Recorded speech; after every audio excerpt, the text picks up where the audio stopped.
We're joined right now on RealAgriculture.com by Kevin Grier. He's with the George Morris Centre and he's based out of Guelph, Ontario. Welcome today, Kevin. No, good to be here. Kevin, the discussion today we're going to have is regarding a U.S. issue and its impact on the Canadian cattle industry, and that's GIPSA. There has been some proposed changes to GIPSA in the United States. I guess just very briefly, what is GIPSA? Well, I think the acronym Grain Inspection and Packers and Stockyards Act. For our purposes of this discussion, we're more interested in the Packers and Stockyards issue again, and GIPSA, in a very quick nutshell, it regulates the trade between participants in the industry, and more particularly between packers and feedlots. Okay, and so there's been a lot of debate south of the border between groups like NCBA and RCAF regarding these changes. The NCBA being against some of the changes and RCAF being for. From a Canadian perspective, usually when RCAF is for something, that means potentially it's harmful to the Canadian industry. Is that the case in this situation? Well, that's probably a true fact of life as much as death and taxes, Sean. But in this case, I'm not sure there's direct impact on Canadians. I think the debate right now is that the administration has gone far beyond what even Congress intended in terms of changes. I think the debate right now is that the proposed changes to GIPSA will completely restrict the ability, not completely, but certainly greatly restrict the ability of feedlots and packers to work together towards unique contracting, one-on-one agreements in terms of quality attributes, and essentially what I would be concerned about down there is it would move the industry away from where we'd like it to go. It'd move it back towards bidding on averages, treating the whole feedlot or show list as one and the same, and again restrict the move towards quality beef that the industry had been working towards. So again, it would move backwards as opposed to forwards. Yeah, that's the ironic part is that we have a lot of discussions in agriculture where we say we need to listen more to what the consumer is saying, and one of the ways that we could do that is by making sure that cattle feed yards are producing, and ranchers are producing the animals that the consumer's demanding, and this kind of would go against that if put in place. Yeah, not only that, but again, anything that restricts the ability for producers or packers to conduct business in the way in which they want to, feed yards engage in contracts or because they have to. They engage in them because it's in their interest. So again, what you have here is the government imposing itself on two enterprises conducting business as they so wish. So, that in itself is something to look down upon it for, let alone the things that you just got finished saying. And the bottom line is going to do absolutely nothing on the price side. As I say, what it'll do is just everybody's going to be bid on the average again. So it's not going to do anything positive. It's restricting the enterprise between entities, and it's not going to do anything positive. Now, in terms of its impact on Canada, well, it'll do the same thing in terms of a Canadian. I mean, Canadians deal with U.S. packers on contracts.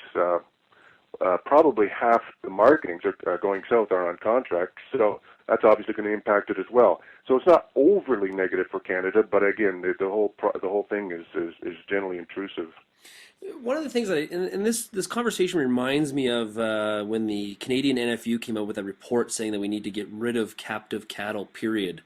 Which obviously includes packer-owned cattle, but also includes simple things like risk management tools that feed yard producers own, like that feed yard producers use, like forward contracting. And so why do you think there's such a push from some groups to take these risk management tools out of producers' hands? Well, it's not a new argument. This debate has been going on. I've been involved in market analysis and in this business for about 25 years, and that it was an issue back then, this point of discussion back then, not necessarily of the majority of the marketing folks involved in marketing, but of folks like the NFU. So it's not necessarily a representative view, but it is, and it certainly is not news. It's been going on for a long time. I think the basic argument is that captive supplies result in lower prices. Because they're not having to buy cattle on the open market. Of course, as I always say, the more cattle that are off the open market, the less supply that is available to bid upon. So, I mean, in times of tight supplies, the less supplies that are available on the open market makes the price go higher. Conversely, when there's plenty of supplies, the opposite is true. So, I mean, all of the evidence and research that has gone on over the last 20, 25 years basically shows that the impact of captive supplies on price is negligible. But again, that doesn't stop people from thinking there's something intrinsically evil about it. And again, why do people engage in it? Nobody's forcing feedlots to engage in contracting or risk management. They're doing it for their own reasons, their own best interest. They're doing it for their own risk management purposes. You know, there's people that would believe that I need to have some marketed on a contract, and I want to have some marketed on the open market. So, I mean, it's all individual choice, and of course, a lot of groups don't look down on individual choice and want things regulated more and more.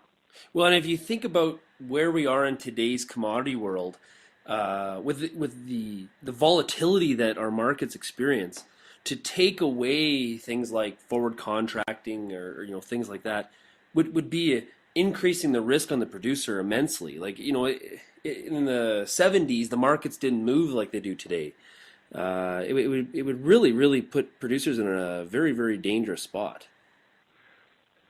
Yeah, there's no question about it. And again, it boils down to how somebody else is imposing on you, or trying to impose on you how you run your business.